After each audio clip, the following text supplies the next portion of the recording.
now to take a look at what's grabbing headlines around the world. Solange Moujon joining us back on set. Hello again to you, Solange. France commemorating the November 13th attacks of 2015. It rocked Paris 5 years ago.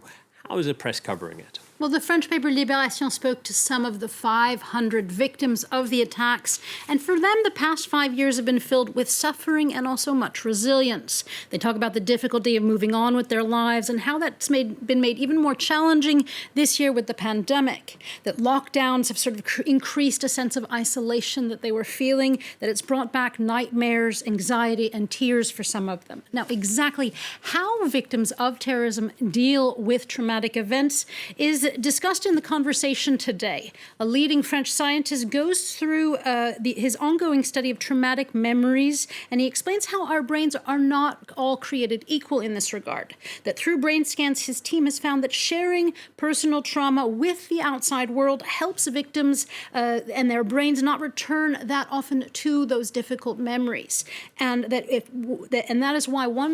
is why things like trials are so important for some victims. Now, in this vein, La Croix, the French paper, explains how victims are still waiting for a trial.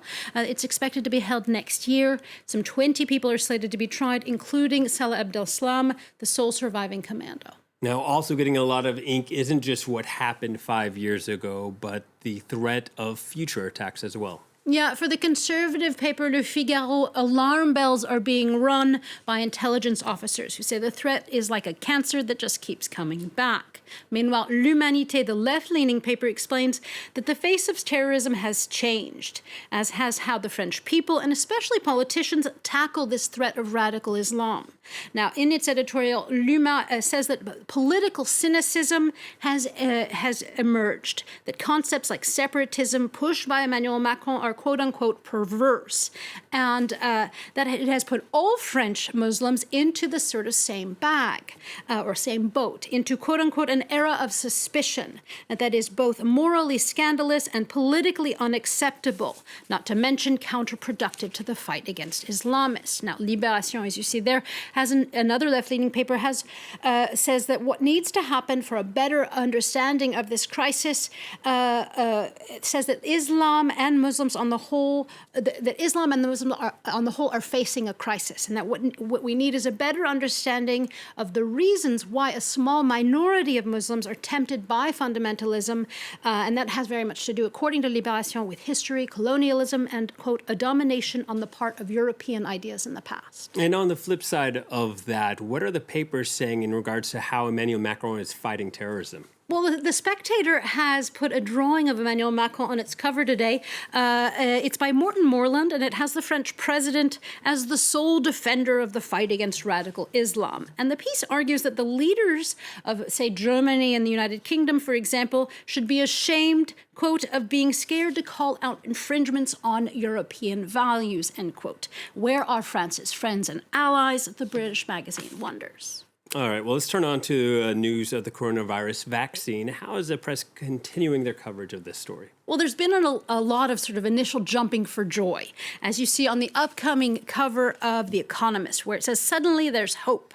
But the journal also warns that there are major distribution challenges in the tunnel ahead, such as keeping the Pfizer vaccine cold, is one example. And there are also trust issues, they say, about vaccines in general. Ones that The Guardian addresses in an opinion piece. It argues that big pharma, like companies like Pfizer, have a long history of putting profit before global health, of taking advantage of government advances to make billions, of being watchful.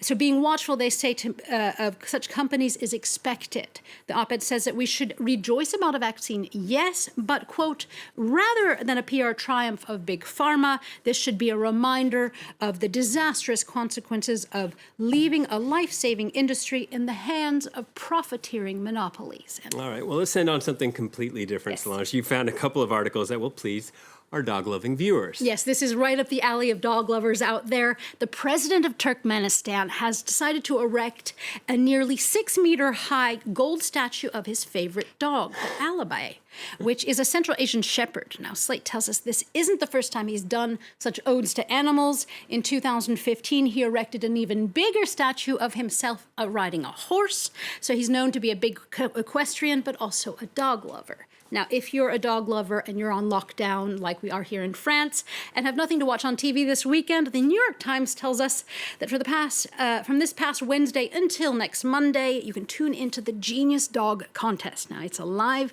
stream test of 6 of the world's smartest dogs, and you can see how they do things like learn the names of new objects, for example. Fascinating. I'll be Yes, some streaming smart that, I dogs think. out there. All right. Thank you very much, Solange. Solange Moujon with a look at the press. Let's